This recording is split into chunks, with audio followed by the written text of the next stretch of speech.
was invited to dinner, and next to me sat a lovely lady who heard my accent. You don't hear my accent, do you? And she said, I love to interview you. Her name is Dr. Sarah Moscovich.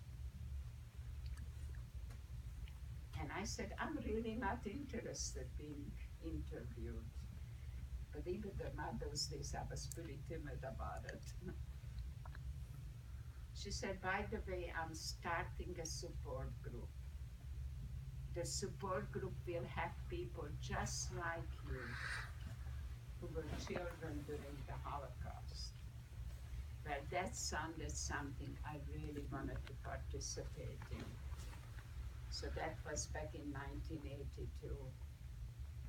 So she interviewed me for the first time, and I ended up joining the support group. And somebody called us the Phantom Siblings. We really became like sisters and brothers. And by the way, I just came back from an international child survivor conference, which was over this weekend. I came back yesterday. Why do I tell my story? It's really for multi-reason. One of them, people say the Holocaust never happened. When you listen to an individual story, it's something I think you can understand a little better. And as you can see, I gave my story through the eye of a child. I want to make sure that the future generation will remember. I have been very, very fortunate. I met Elie Wiesel many times, and he states that every Holocaust survivor's obligation is to speak for the people who no longer can speak for themselves. My other reason, I put tremendous emphasis on education.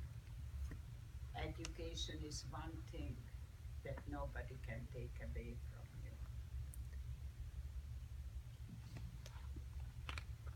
And I like to ask you not to be a silent observer where something happens around you, which isn't right. So I'm looking at you to be my future ambassadors, to carry on the legacy. And I thank you so much for your attention.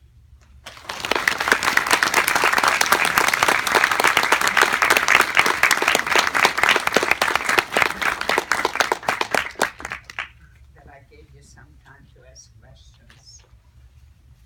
Yes. What happened to the ring that you slipped under your tongue? When I was in Sweden, I started to eat and grow. And I took up my ring from my ring finger and I put it on my small finger. And one day, as I was washing my hand, the ring slipped off. And I was so devastated. And this lovely lady, Luba, she said, Eva, a personal possession doesn't carry on the memory. You will have it in your heart and soul as long as you live. But I do miss my ring.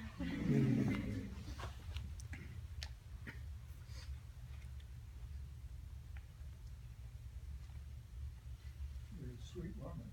Excuse me? I said you're a sweet woman. Thank you. Do you have a number? No, I do not have a number because I wasn't in Auschwitz, thank God.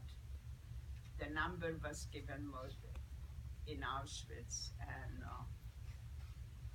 children of my age, both of my grandmothers ended up in Auschwitz. I had 10 first cousins.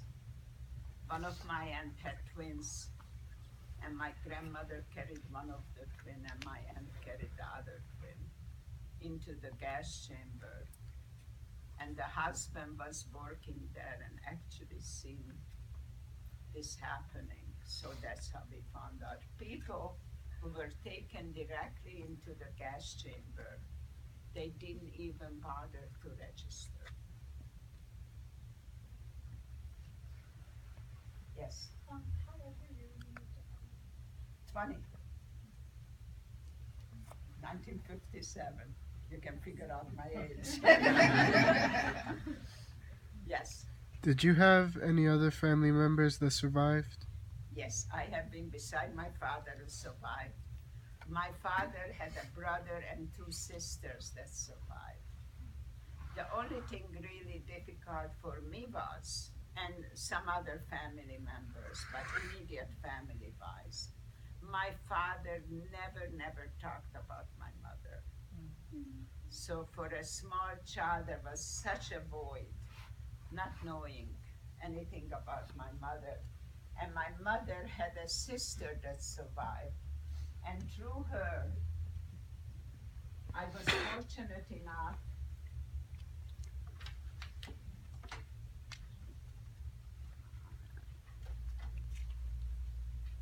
to have a picture of my mama.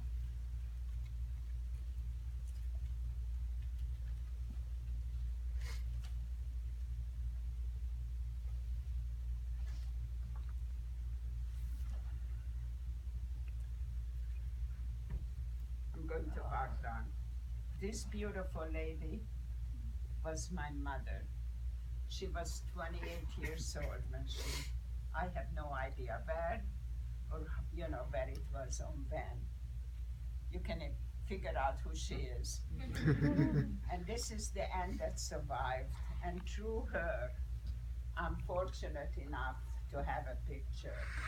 And when they took a picture over here at the museum of the Holocaust survivors, I insisted to have my mother's picture in my hand. I'm holding on to it. And I like to really pass on something. Can you roll back the clock and remember when you were 8 years old? I couldn't have survived without the compassion of total strangers who stepped in to help that little child. And this handsome man was my papa. He died about 19 years ago. But my friends used to love to come over because he loved to joke with young ladies. Can you see it?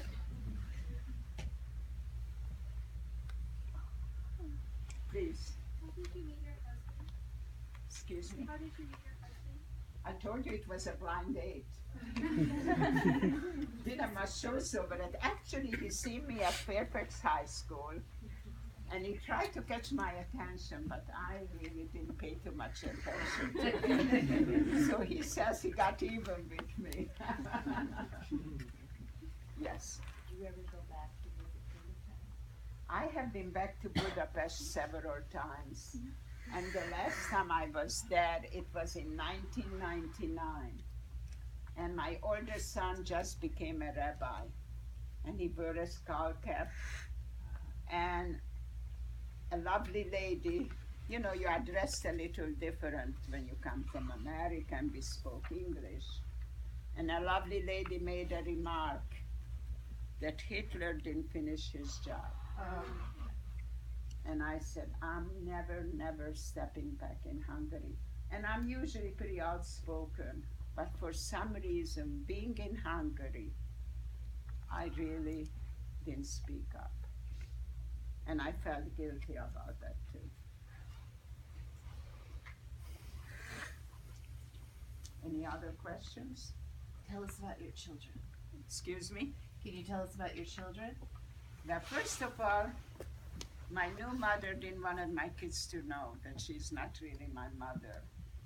And my oldest son, I will get to it, my oldest son was 14 when my father said, Help me pick an anniversary gift. So he said, tell me, how many years are you married? And when my father said, he said, how is that possible? Mommy's older than that.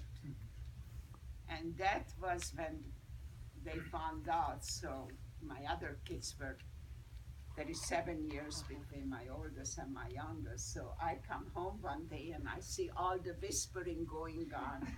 I said, what's happening? And that's when I first time they heard, and I had a picture already of my mother. And the kids used to ask, who is that beautiful lady in your bedroom? I said, this is a lady who gives me hope every day. But the kids didn't know the relationship. And that's when they found out. On my children, when my oldest son became a rabbi, he is not married. My second son became a physician. My older daughter, and he has 2 daughters. My older daughter became an architect, and my youngest daughter has a PhD in neuroscience. And she decided that research wasn't something she wanted to do, and she wanted to spend more time with her children. And she went back to school and got a degree as a teacher. And she ended up getting the Teacher of the Year award a few years back. And I'm actually heading up there. She lives in Seattle. She has 2 children, and my older granddaughter over there is turning 17, and I make a point of being there on their birthdays. So you can see education was something we really put in on our kids. And I have to say, all my children reach out in the community. My son has gone in every major devastation event to help as a physician. He has been back several times in different countries. He also became an ultra-marathon runner. That means you run 100 miles nonstop, and he just finished one in 29 hours and 9 minutes. Wow. That's really crazy. You agree with me. I agree with you. And my kids all work and get back in the local community. And I forgot to mention, I have actually 9 grandchildren, 8 natural, and this is my youngest grandchild. And Chapman College did an interview, and they put together a book called The Indestructible Spirit. And I was one of the people in that article. Now I have a question to you. Am I your first Holocaust survivor? Can I see a show of hands? So most of you. Can you give me a little feedback what the fact it is to hear the story of a Holocaust survivor? It's incredible to hear that. Anybody brave enough? Yes. How strong is the vein through the years? Can you speak up because my hearing isn't so good?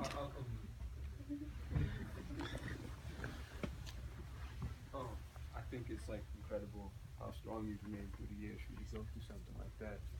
To lose family, and to lose friends, it's really relatable. You know, my grandparents surviving the civil rights movement means a lot, and thank you. Thank you. Hello.